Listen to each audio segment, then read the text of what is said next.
She stopped him with a rule. He answered with a promise. What would you do if the man you just lectured about workplace protocol turned out to be the new CEO Eleanor Baker had worked for years to earn her place, steady, invisible, and reliable in a world that rarely made room for women like her to shine? She had rules, boundaries, a desk she guarded like a fortress. Then, one morning, he walked in. No badge, no introduction, just quiet power, wrapped in a tailored coat. And when she stood up to him, she thought it would be the end. Instead, it was the beginning. This is not a story about grand gestures or whirlwind romance. It's about small acts of grace, about the tension between pride and vulnerability, and about the love that waits patiently, quietly, for you to be ready. If you've ever doubted your worth, if you've ever loved from a distance, or if you've ever wondered whether someone truly saw you, this story is for you. Leave a comment if this touched your heart, and don't forget to subscribe for more soulful stories every week. Now, take a breath. Let's begin. He walked past the front desk, past the security gate, past her. No ID, no words, no respect. And Eleanor Baker had had enough. It was barely 8:15 on a Monday morning, and the air in the lobby still smelled faintly of lemon polish and burnt coffee.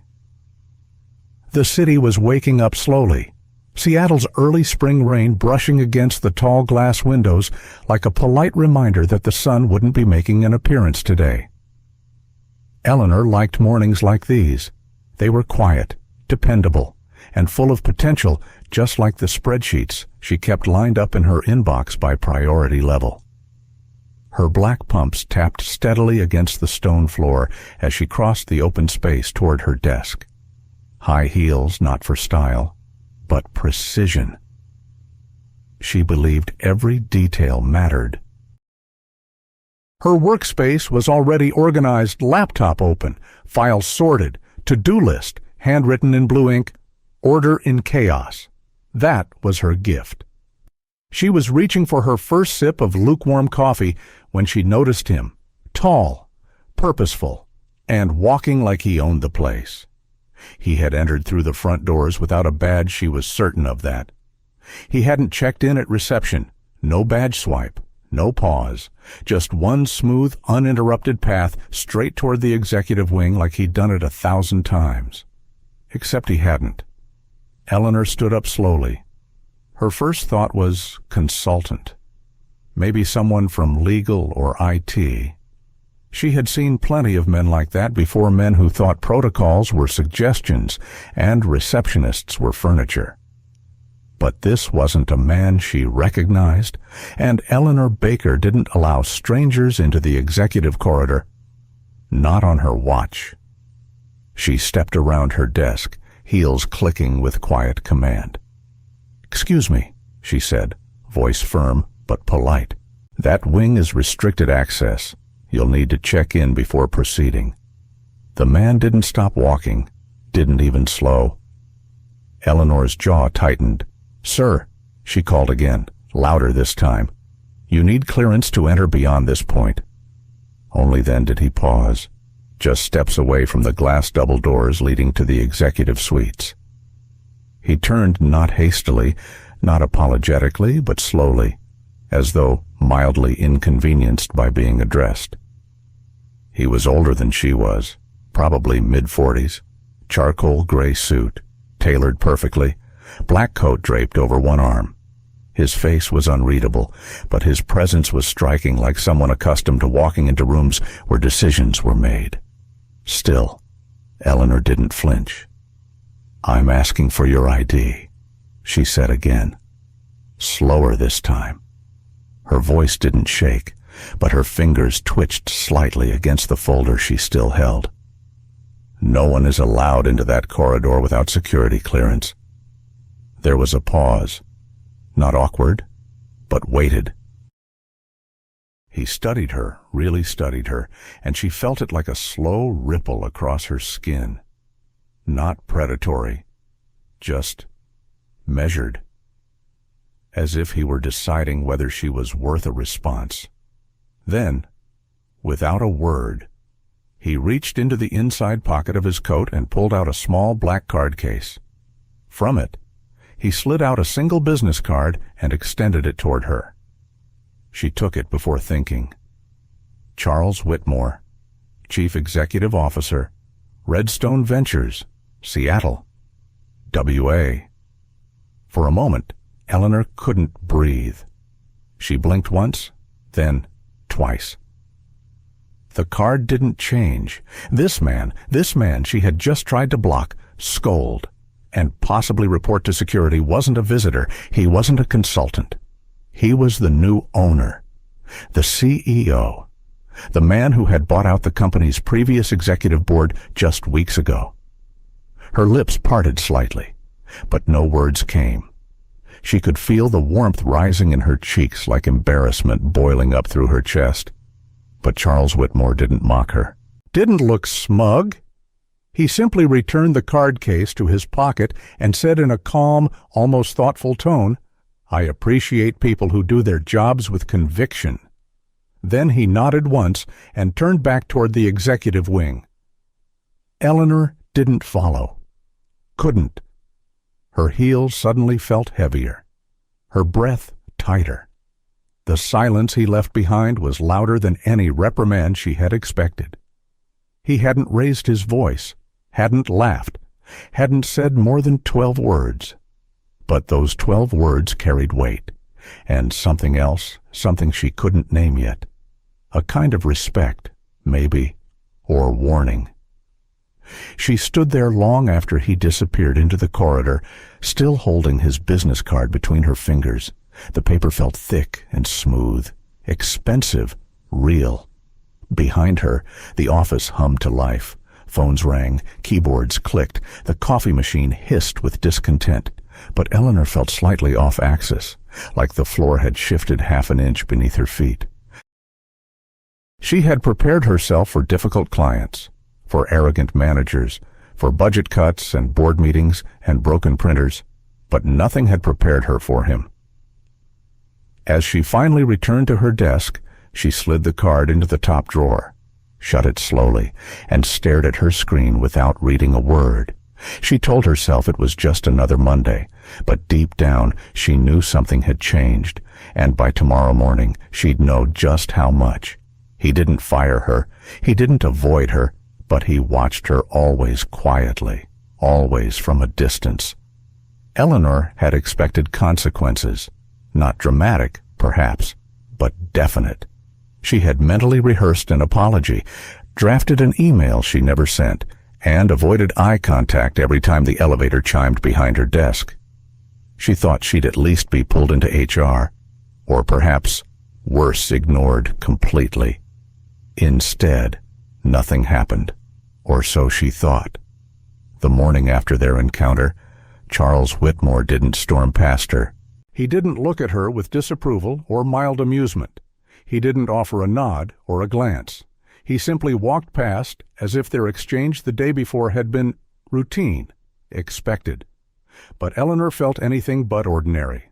Her pride remained intact, but her certainty frayed at the edges. She found herself second-guessing every sentence she typed, every hallway conversation, every minor protocol she enforced. And yet, beneath the nerves was something more perplexing, a flicker of curiosity. Who was this man who said so little, but carried himself like a thunderstorm held at bay? Days passed, and the office adjusted to its new leadership, though most employees had never seen the CEO up close. Rumors circulated. He was a Wall Street ghost, a corporate fixer, a man who built, broke, and bought companies like puzzle pieces. But Eleanor watched in quiet astonishment as change began to bloom in corners of the company no one else noticed. The fourth-floor printer, long plagued by jam errors, was suddenly replaced. The perpetually flickering lights in the women's restroom fixed overnight. The onboarding materials for new hires, which Eleanor had suggested revising nearly 6 months ago, were updated, professionally printed, and distributed with zero fanfare. And then came the proposals. Every document she had submitted in the past year marked pending review or deferred was suddenly marked approved. Not all at once, but in a steady stream, like someone had opened a hidden door and let air into a long, stale room. Eleanor said nothing. Of course, she wasn't the type to assume credit or fish for recognition, but she noticed, and it unsettled her, because whoever was reading those reports was paying attention. One Thursday evening, long after most of the staff had left, Eleanor stayed behind to finish quarterly reporting. She liked the silence of late hours, less noise, less small talk, just her, the quiet hum of office lights, and the familiar rhythm of her typing, until her computer froze. Not the kind of freeze that resolved itself, the kind that mocked her effort, locking her out of unsaved files and hours of work. Her jaw clenched. She had saved 3 versions already. It shouldn't have failed, she muttered under her breath. Massaging her temples.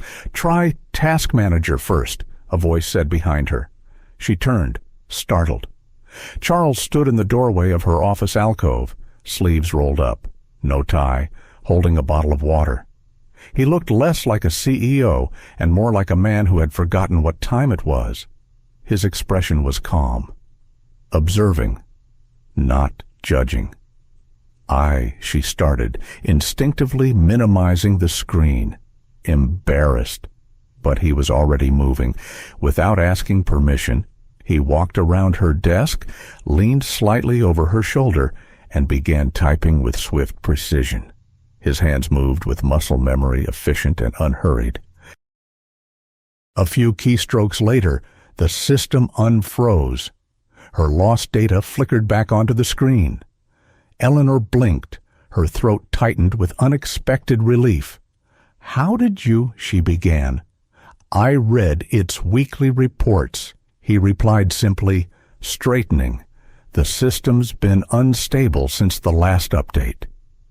She looked up at him then, not as the man who owned the company, not as the stranger she had once reprimanded, but as someone who noticed more than he let on. "Thank you," she said, quieter than intended. He didn't respond right away, just offered a small nod, placed the bottle of water on her desk, and turned to leave.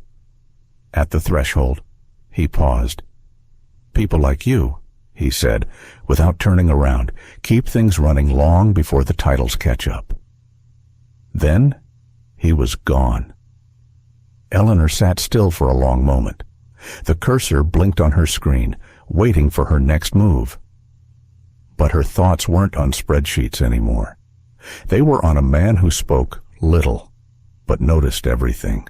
And for the first time, Eleanor began to wonder, not with fear, but with something softer, more curious. Who is Charles Whitmore, really? The first cup appeared on a rainy Monday. Her favorite blend, no note, no name. But she knew exactly who sent it. It was the kind of Seattle morning that made even the streetlights feel tired, rainy, gray, reluctant. The city outside was wrapped in mist, and everything inside felt just a bit slower. Eleanor arrived early, as usual. The building was mostly quiet, save for the soft whir of HVAC and the low hum of fluorescent lighting. She removed her coat, set down her umbrella, and turned to her desk. The cup was waiting there, simple, white, unbranded, but warm to the touch. And the smell. French roast with a splash of oat milk and a hint of cinnamon. Her usual order, not common enough to be a guess. She looked around. No one. She checked her calendar. No meetings until 9. She hadn't mentioned craving coffee to anyone lately. Not out loud, anyway. But then her eyes drifted, almost involuntarily, toward the executive corridor. The door was closed. Quiet. Still. She knew. And the strangest part wasn't the coffee. It was the fact that something so small could make her feel seen. It didn't stop there. Over the following weeks, Eleanor noticed more changes. Not corporate-wide announcements or sweeping policy shifts, but smaller, subtler adjustments. Things that could have been coincidence if they hadn't been so personal. The squeaky chair in her cubicle replaced. Same design, same style, just better, ergonomic, stable. The kind you didn't notice until your back stopped hurting at the end of the day. The stack of leadership books she'd once borrowed from the dusty company library, now restocked, reorganized, and somehow expanded with titles she had once offhandedly mentioned in passing, including the memoir she'd been meaning to read but could never justify buying. And then there was the elevator. She usually shared it with interns, managers, people rushing between meetings, but on several quiet mornings, she stepped in and found herself alone until, just before the doors closed, Charles would slip in silently, nod politely, and stand beside her, never speaking, never crowding, but always present. It wasn't attraction, not yet. It wasn't even admiration. It was attention, quiet, unspoken attention.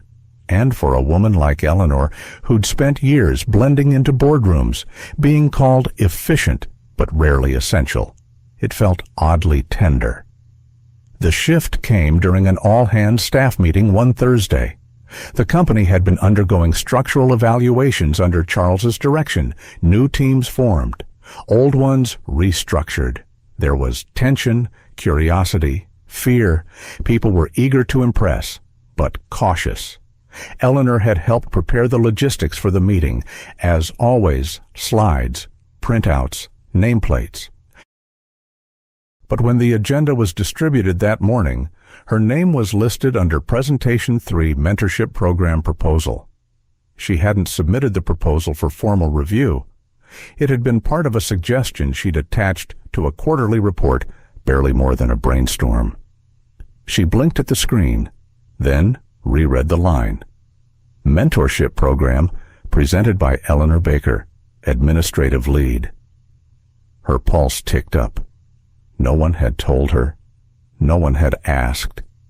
She scanned the room. Charles sat at the head of the long table, reviewing his notes, calm, composed, not looking at her, but she knew. And this time, she didn't retreat. She stood. At first, her voice felt tight, too many eyes, too little warning. But once she began, it all came back: months of informal training she'd given new hires, notes she'd taken, the gaps she'd seen in onboarding, her own journey, coming into the company without guidance, learning by fire. As she spoke, the room changed. People leaned in, heads nodded. One of the newer managers asked a follow-up question, then another. By the time she sat down, her hands were only slightly trembling. She didn't look at Charles, not until the meeting ended and everyone began gathering their things. Then, just as she turned to leave, he passed by, not stopping, not slowing, but pausing just long enough to say two quiet words, "Well done." And then he was gone. Back at her desk, the usual chaos resumed, emails pinging, messages piling up, meetings being rescheduled. But Eleanor sat still for a moment, the world moving around her like a blurred time-lapse. It wasn't the compliment. Not really. It was the feeling. The unmistakable, heart-quieting realization that for once, someone had seen her not as an assistant, not as background support, but as a voice worth amplifying. She didn't know what to do with that realization yet. Didn't know whether to lean into it or run from it. After all, attention from a man like Charles Whitmore wasn't just attention, it was a ripple effect, and she wasn't sure what part of her life it might disturb. But she also knew something else. He hadn't said much. He hadn't needed to. Because sometimes a cup of coffee on a rainy Monday says more than a dozen rehearsed compliments ever could. And the next time it showed up still warm, still perfect, she didn't even look around.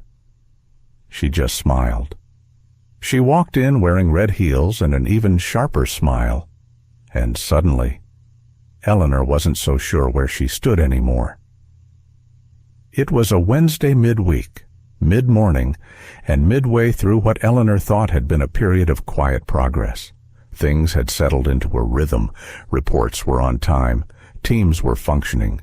Charles, though still distant, was consistent in his silent gestures of approval. Eleanor had even let herself breathe. But everything shifted the moment Margaret Dean stepped off the elevator. She didn't need to announce herself. She didn't have to. The room shifted around her, tall, poised, confident in the way only people born into high expectations could be. Her tailored cream blazer hugged her figure, and her red heels clicked across the floor like punctuation marks. Her lipstick matched the shoes, intentional, controlled, elegant. Eleanor had only seen her in photos once, an old article about Redstone's former board of directors, but there was no mistaking her now.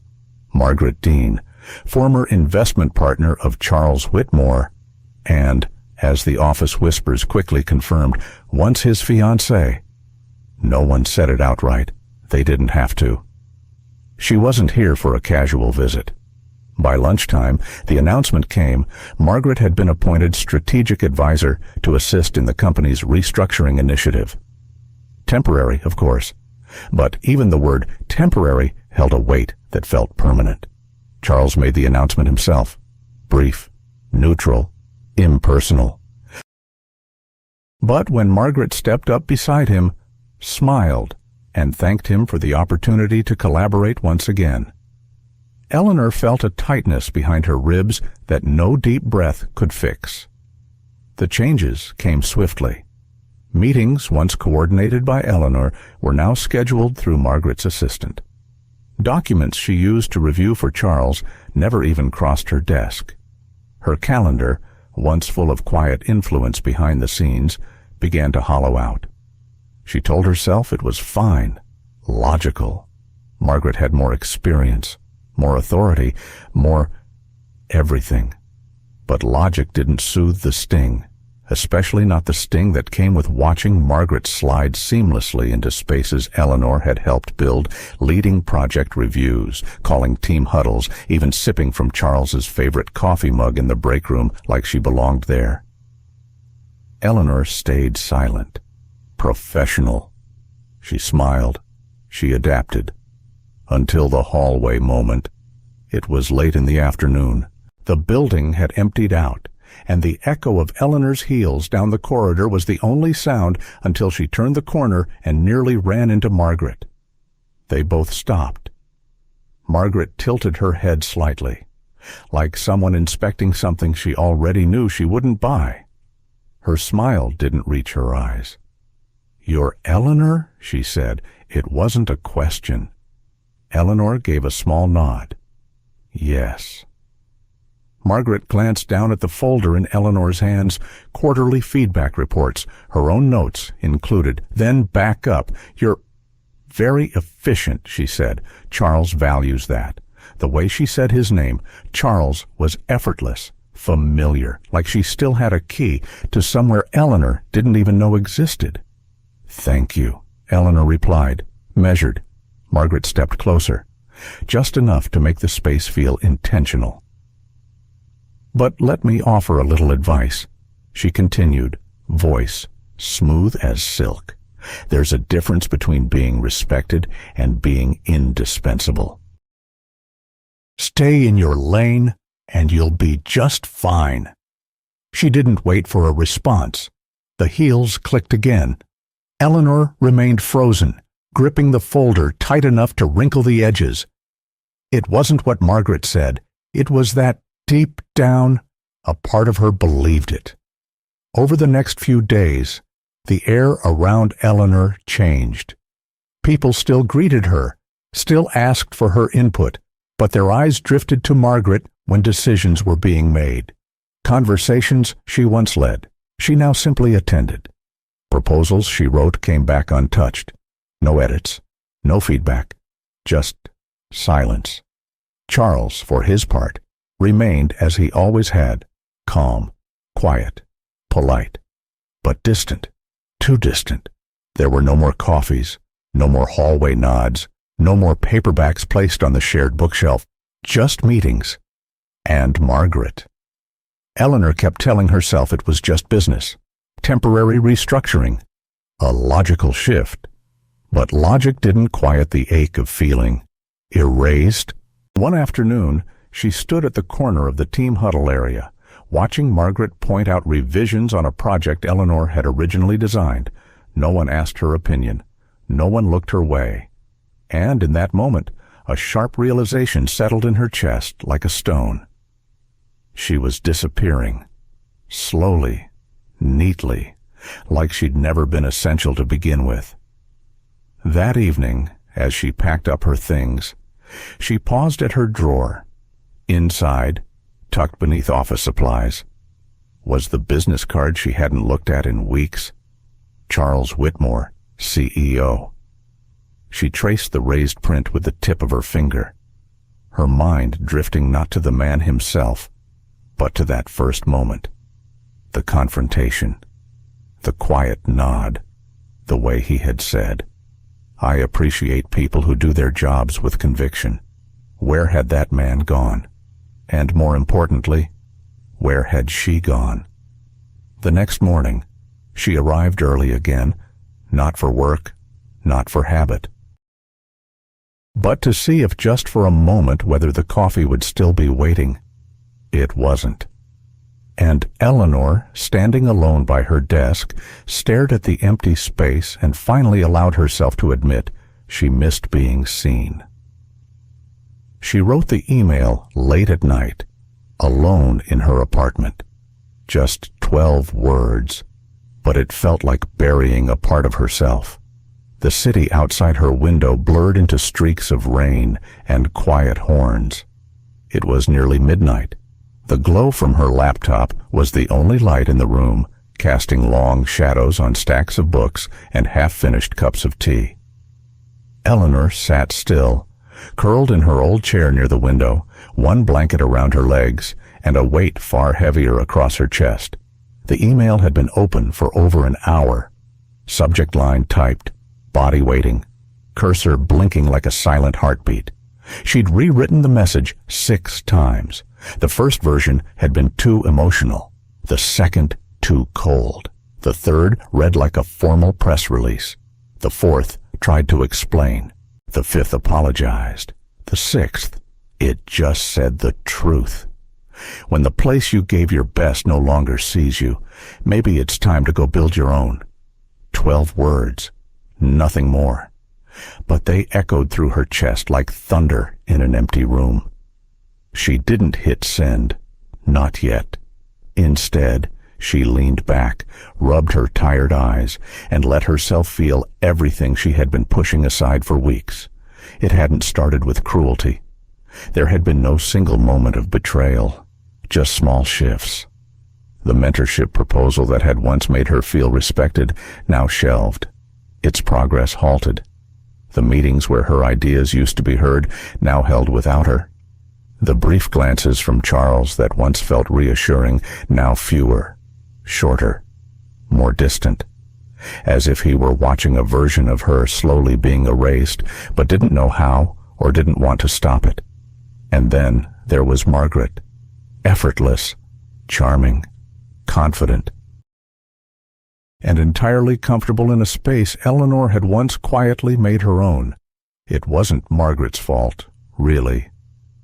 But it was her presence that made Eleanor feel like a placeholder in her own story. The way she moved through the building, familiar with everything. The way Charles listened to her, nodded at her, sometimes even smiled at her. The kind of smile Eleanor hadn't seen in weeks. She had tried to stay composed, tried not to let it show, but no one noticed she stopped speaking up in meetings. No one asked why she left the break room a little earlier each day. No one noticed the way she started arriving later, leaving sooner. Even Tracy, always observant, had only said, softly, "You seem tired, Elle. Tired." That was the safe word. But what she felt was something deeper, not exhaustion, invisibility. She thought of the morning she'd first met Charles, how fiercely she had spoken, how clear her voice had been, and how it had mattered. Back then, her presence had weight. Her words had shape. Now, it was like speaking into a void where no echo came back. She'd always believed that if you worked hard, stayed humble, respected the process, someone would notice. But now, she realized, being noticed wasn't the same as being valued, and no one, not even Charles, had fought for her place when it began to fade. Maybe he was just being professional. Maybe he didn't see what was happening. Or maybe, Eleanor thought bitterly, he simply didn't care anymore. That was the hardest possibility of all. She stood up from her chair and walked into the kitchen. There was a chipped mug on the counter, one Charles had given her during a company holiday exchange. "You're the calm in the chaos," it had said in small navy letters. She used to drink from it every morning. Now, it just sat there, cold, empty. She turned it upside down in the sink, and just like that, she knew she wouldn't go back. The next morning, she woke early, not for work, but for clarity. She brewed her own coffee black, no sugar, and sat on the balcony with a blanket wrapped around her shoulders as Seattle's mist rolled in over the skyline. There was a certain stillness to mornings like that, a kind of honesty in the grayness, as if the world was telling her it was okay to feel what she was feeling, to start over. At 6:47, she opened her laptop again. Her resignation letter was still there, unsent. This time, she didn't hesitate. She added her name. No formalities, no attachment, just truth. She clicked send, and then she sat back and exhaled. A long, quiet breath she hadn't known she'd been holding for months. She arrived at the office early one last time. No one else had come in yet. She moved through the halls like a ghost, gathering only what mattered: her notebooks, a framed photo of her father, the small compass paperweight, and the cactus on her windowsill that had somehow survived 3 winters and a summer blackout. She left behind everything else: her badge, her ID, and a printed copy of her letter, folded neatly beneath the compass. As she walked out, she passed the empty reception desk. The elevator chimed softly. No coffee waited on her desk that day. No quiet nods, no questions, just the city waking up behind the glass, and Eleanor, stepping into the world with no plan, no safety net, but with something she hadn't felt in a long time: freedom. Freedom to be seen somewhere else, freedom to matter on her own terms, freedom to build something that no one could take from her. She didn't cry, but as the elevator doors closed and the office disappeared behind polished steel, she whispered something only she could hear. "Thank you for showing me I still care, because even in heartbreak, there is clarity, and even in leaving, there is love." She didn't know if she was running from something or running to something, but the center needed her, and that was enough for now. The first morning she showed up, the air smelled like yesterday's coffee and old paper. The Women's Entrepreneurship Resource Center sat nestled between a closed bookstore and a laundromat that hummed through the day. The windows were smudged, the paint peeling, the chairs creaked when you sat down. The printer worked if you spoke kindly to it, but inside there was warmth, a kind of quiet, practical hope that reminded Eleanor of home before everything became spreadsheets and silence. Nobody asked for her resume. Nobody questioned why someone with corporate polish showed up in rolled-up sleeves and worn flats. They just gave her a folding chair and said, "Help where you can." And so she did. By day 3, Eleanor had memorized the layout: the crooked hallway that always caught her hip, the flickering light above the counseling room, the corner with the water-stained ceiling that still held meetings for women pitching their first ideas. There was Maria, who sold handmade soaps and dreamed of opening her own shop. Denise, who had 3 kids and a business plan scrawled on napkins. And Jolene, who hadn't spoken above a whisper in 2 months but showed up every day with notebooks full of thoughts. Eleanor didn't try to lead. She offered suggestions gently, helped translate thoughts into grant applications, reorganized the back room to create space for a lending library, bought a box of pens and Post-its from her own wallet because small things matter. She felt something waking up inside her. Not ambition, not the need to prove herself. Something quieter, like belonging. One afternoon, while cleaning out a storage cabinet, she found an old whiteboard with half-erased goals scrawled across it in fading red ink. Child care support, legal aid workshops, microloan fund for first-time founders. She traced the words with her fingers. These weren't just dreams. They were survival strategies. She thought of all the meetings she'd sat in at Redstone, watching budget lines grow fatter in departments that didn't need them, of all the voices that had been too soft to be heard in boardrooms filled with people who never had to count coupons or ride the bus. And she remembered an email, one she'd written late one night weeks ago, back when hope still flickered. It had been addressed to Charles. Subject line: Alternative Support Models for Women in Transition. She'd attached a small, rough proposal. Nothing formal, just a few pages with ideas, loosely framed suggestions for programs like these. She'd never received a reply, not even a read receipt.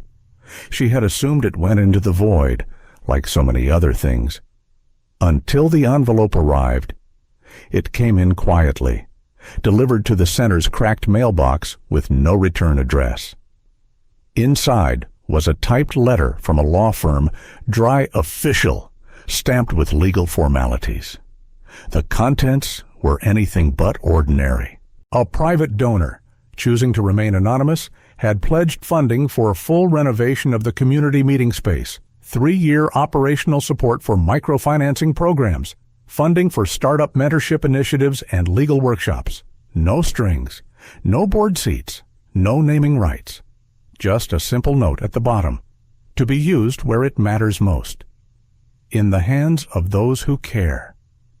The room had gone still as the center's director read it aloud, eyes wide, hands trembling. When she looked up, Eleanor sat frozen because she recognized every item on that list. They were her words, her bullet points, her dreams, typed, formatted, granted.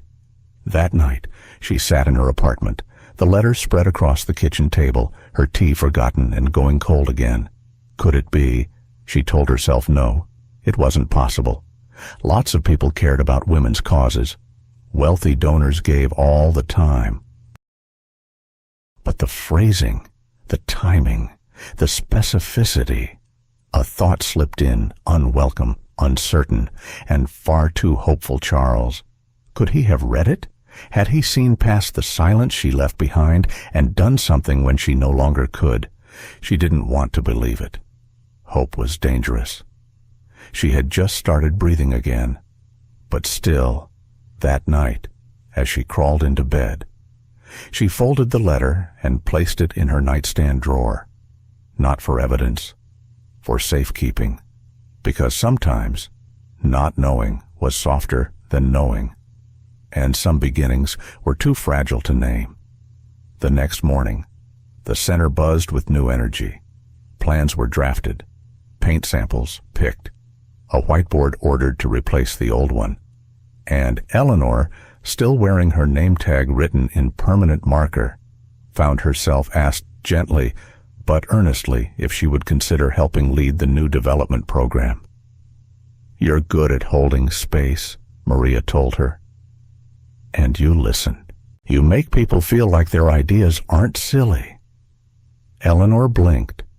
That used to be her, the one afraid her voice was too small, the one who needed someone to believe in her before she could believe in herself.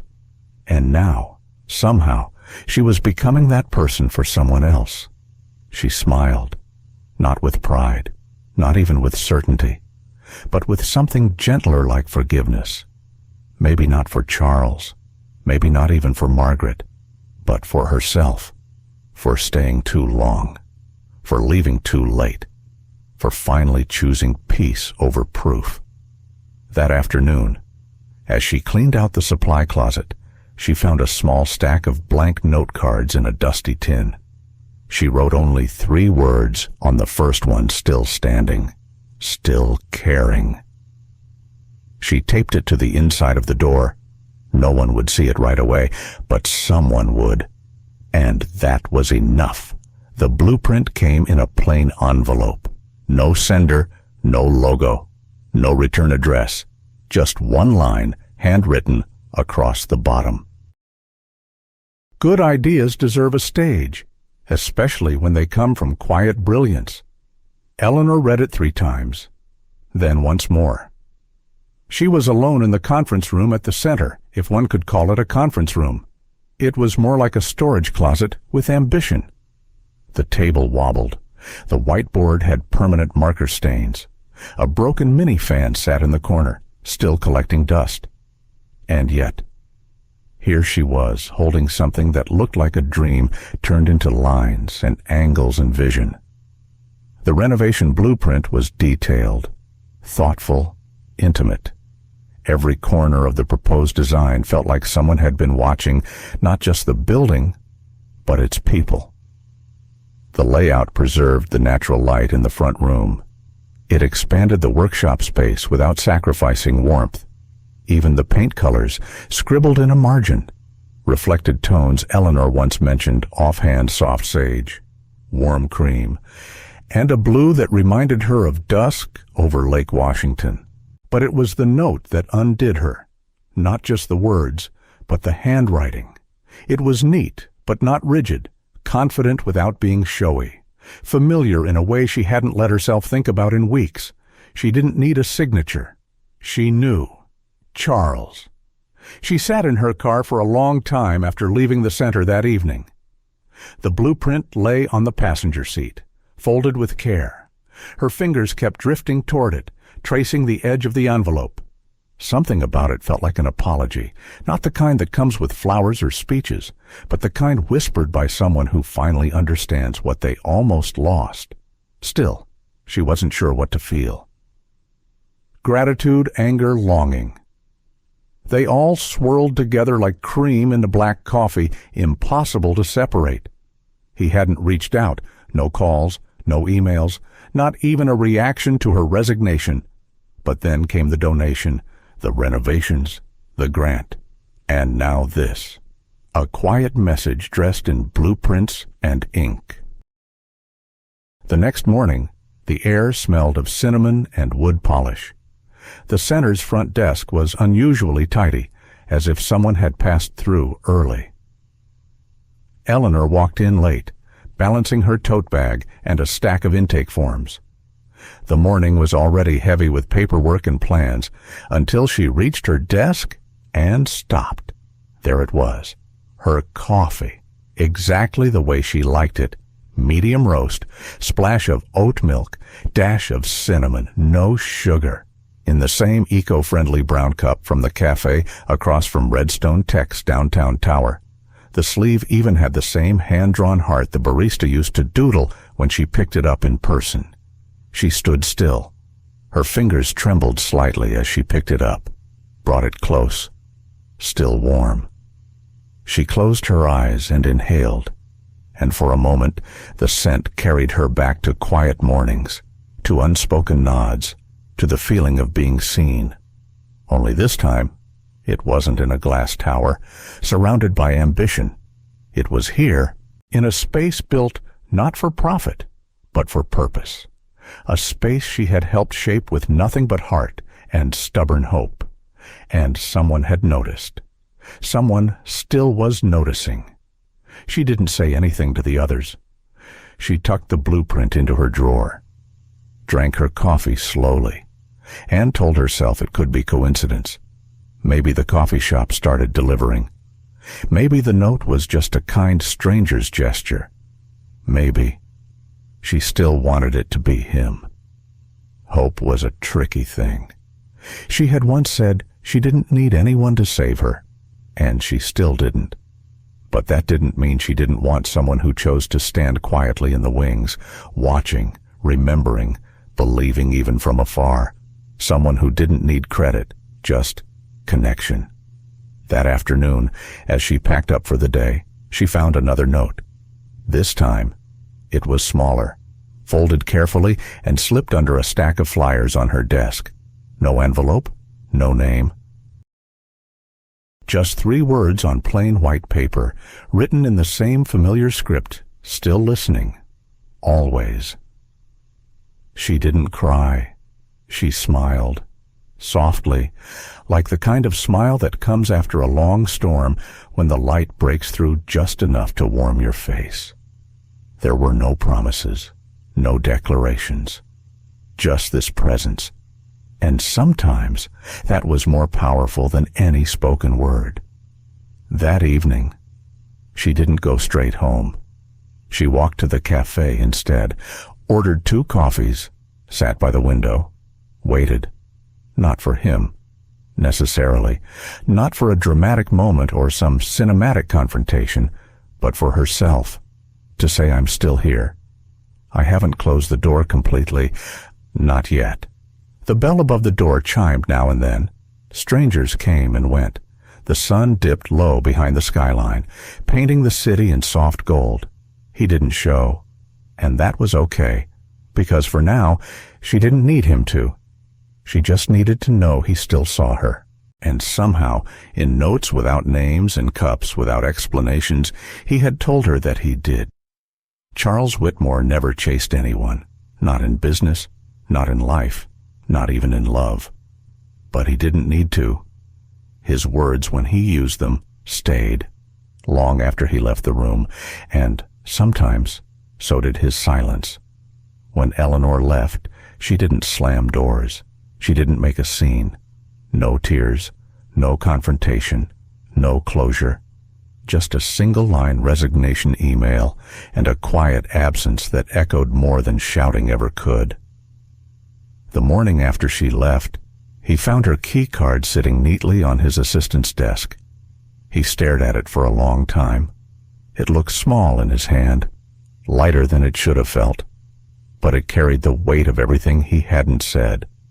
He kept her last note, that line. When the place you gave your best no longer sees you, it cut deeper than any boardroom betrayal he'd ever experienced, because she hadn't just left the company. She'd left believing she was invisible, and that he realized with sickening clarity was a failure on his part, not Margaret's, not the system's, his. He'd watched it happen, had let it happen, because somewhere along the way, he'd convinced himself that restraint was respect, that keeping distance meant keeping her safe. That quiet admiration was enough. It wasn't. Margaret's presence had complicated everything. She came in with her signature perfume and polished heels, already rewriting agendas before the ink on her contract was dry. He should have stopped it sooner. He hadn't, and Eleanor, fiercely competent, quietly loyal, and already fighting battles no one saw, was the one who paid for his indecision. It took 2 days after Eleanor left for him to terminate Margaret's consultancy agreement. She didn't go quietly. But she went. I was never the problem, she'd said, cold smile stretching too wide. You were always afraid of what you felt. He didn't argue, because maybe she wasn't wrong. In the weeks that followed, Charles found himself haunted by small things. The way Eleanor used to tilt her head when she was trying not to roll her eyes, the way she greeted the janitor by name, even on Mondays. The sticky notes she left on reports not because protocol demanded it, but because she knew someone might need clarity. The kind of care that didn't come with titles or expectations. He missed her, not just in meetings, not just in logistics, but in the way a room felt less steady when she wasn't in it. He had her email proposal saved, the one she'd sent weeks before leaving, tucked between finance reports and internal audits. He'd read it twice when it came in, had meant to reply, had even drafted a response. But then Margaret arrived, and things unraveled, and silence took over. Now, he read it again, and this time he acted. He routed funds quietly through a shell foundation. No names, no credits, no fingerprints. The blueprint commissioned with one instruction: follow her ideas. The coffee delivery arranged through an old favor with a barista who owed him for helping secure a visa. The notes, written in the quietest corner of his home, late at night, pen shaking just slightly. He didn't need her to come back. He just needed her to know she'd been seen, truly, deeply, maybe too late, but not too little. Some nights, he drove past the center, lights dim, but still glowing. Once, he saw her through the glass laughing. Not the polite office laugh. Not the "I'm still holding it together" laugh. A real one. Her shoulders were relaxed, her face soft, her hands gesturing in mid-story. She looked free, and in that moment, he understood something Eleanor had likely known all along. Love doesn't always need an audience. Sometimes, the bravest thing you can do is step aside and let someone become who they were meant to be, even if it's without you. Still, he had one last thing to give. A letter. Just a few lines. No declarations. No apologies. Because Eleanor didn't need apologies. She needed honesty. So, he wrote, "Marry me or don't. I will still be here. I will still believe in your dreams. I will still love you quietly if that's what you need. But know this, you changed everything about how I see the world." And then, underneath, almost like a whisper, "Coffee tomorrow, name order, same time, same quiet conversation that feels like coming home." He folded the note carefully, slid it into a plain white envelope, and had it delivered in the most ordinary way possible. No flowers, no fanfare, just faith that she would read it, that she would understand, and that maybe, just maybe, the silence between them had always been a kind of music. They'd just never learned how to dance to it. Until now, it wasn't written on gold-foiled paper. There was no diamond ring tucked inside. No orchestrated flash mob, no staged photos, no background music, just a folded note, placed quietly, intentionally, between two children's books, Where the Wild Things Are and The Giving Tree, on the shelf closest to her desk. Eleanor found it as she was closing up the community center for the night. The halls were quiet now, echoes of children's laughter still clinging faintly to the painted walls. She had just turned off the main lights when the corner of a white envelope caught her eye. Her fingers reached for it automatically, before her brain caught up. As soon as she touched the paper, she knew. The thickness, the fold, the steady, careful handwriting. Her heart reacted faster than her thoughts.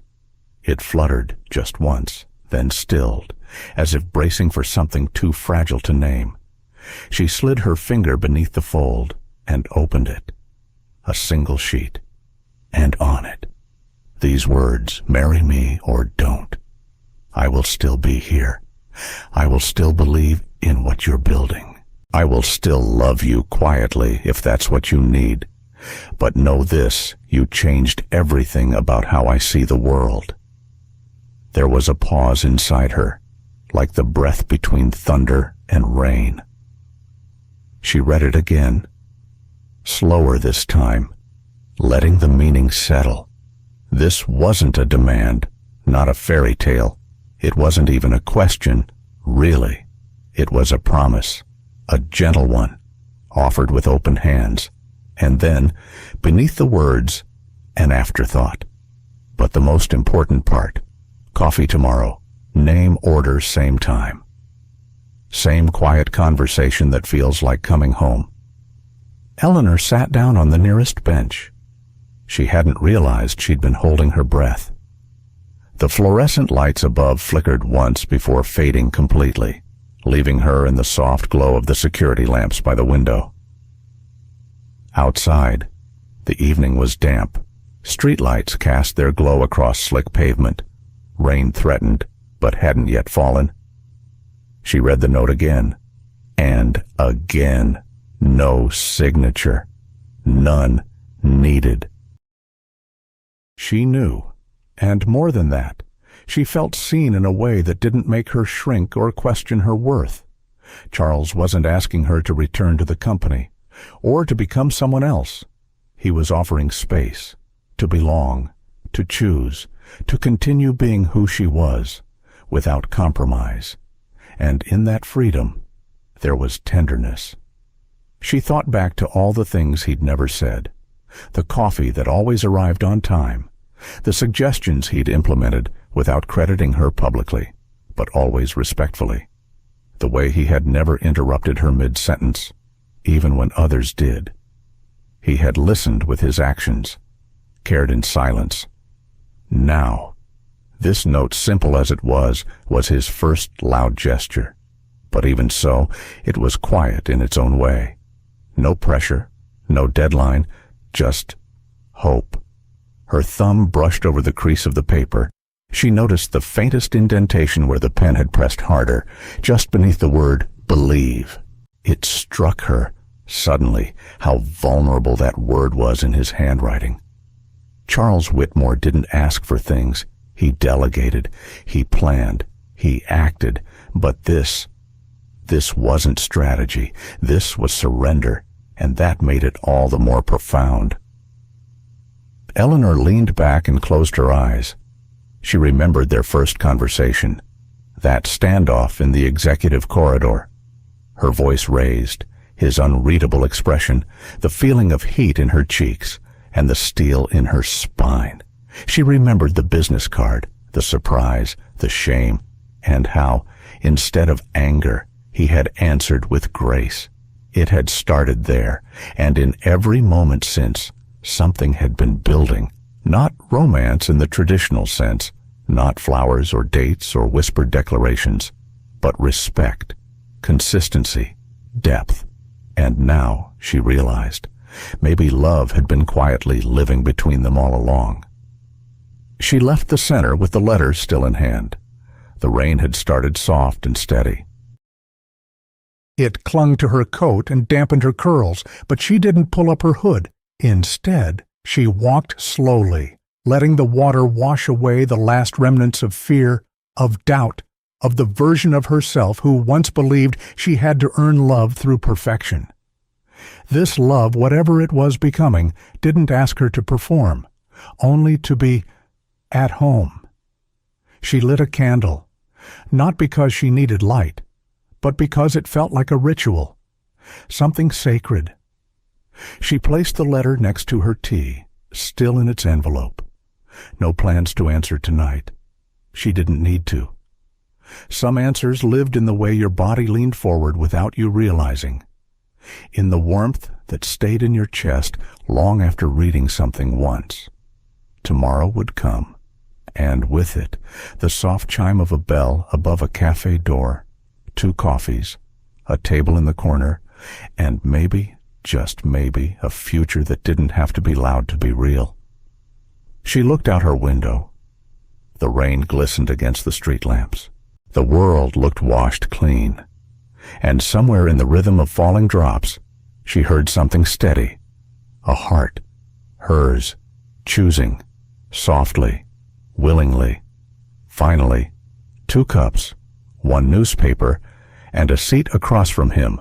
That's all it took to rewrite everything.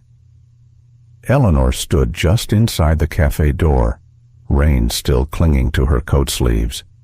The air inside was warm with the scent of toasted bread, cinnamon, and something gentler memory, maybe. There he was, at the same table near the window, facing the same street.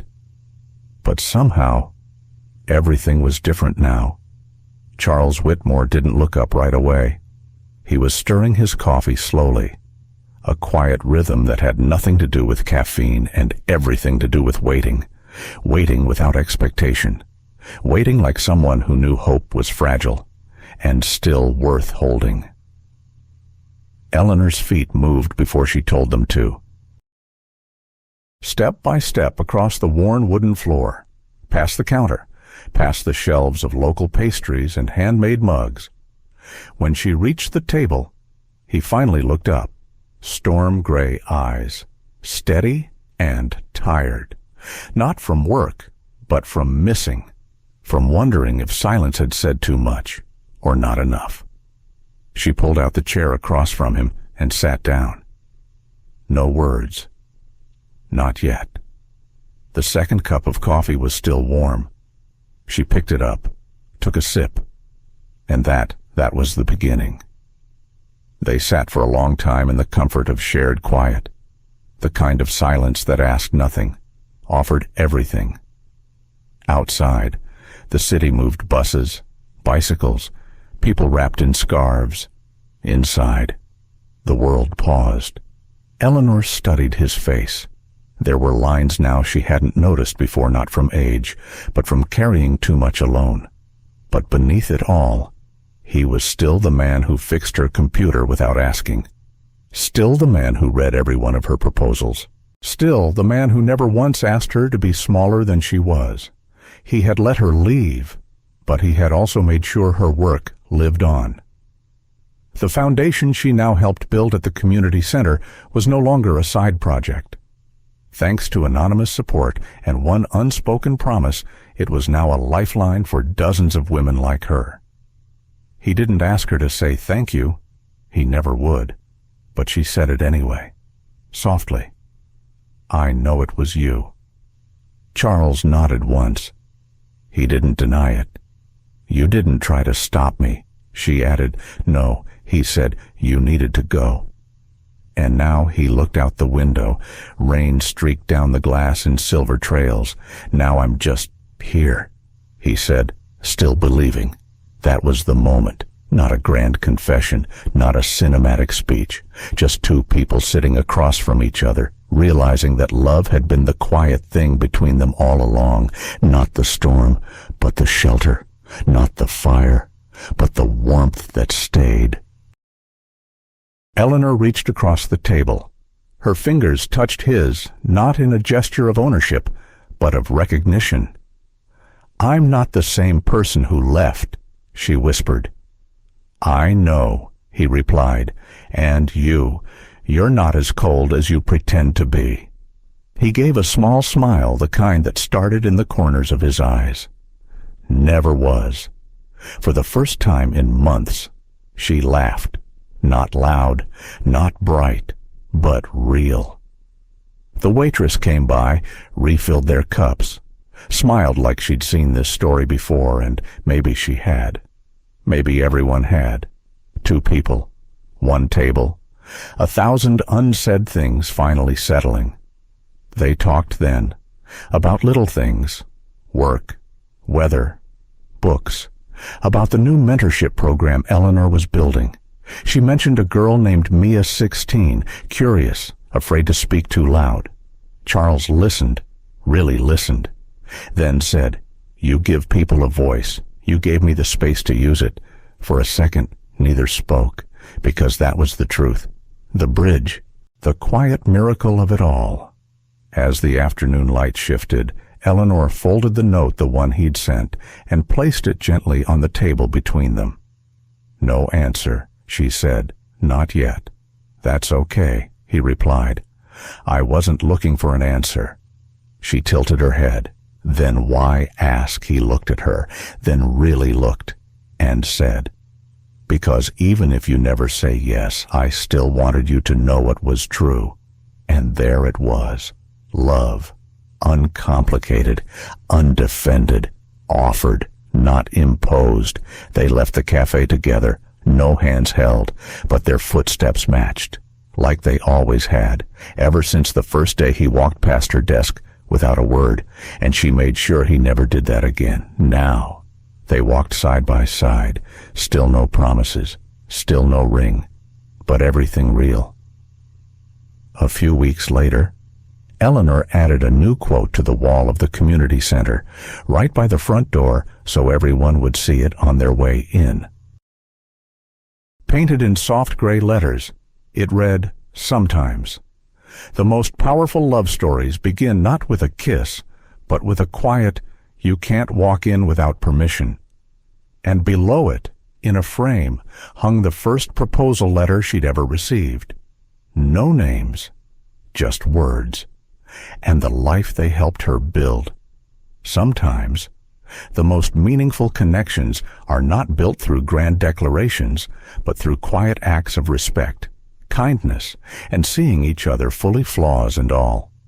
Eleanor's story reminds us that strength often looks like stillness, that choosing dignity over drama and purpose over pride is its own kind of courage. In a world that values speed, noise, and appearances, there's something deeply human about moving slowly, listening closely, and loving gently. Charles didn't win Eleanor's heart by chasing her. He honored her by stepping back, by supporting her dreams even when she walked away. And Eleanor, in turn, learned that it's okay to rebuild to start again when a place no longer makes room for your voice. For anyone who's ever felt unseen, unheard, or underestimated, this story is a quiet reminder your presence matters. Your ideas matter. And sometimes the right people will see your worth without you ever needing to prove it. In the end, the love that lasts isn't loud. It's steady, patient, and deeply kind. Thank you for spending your precious time with this story.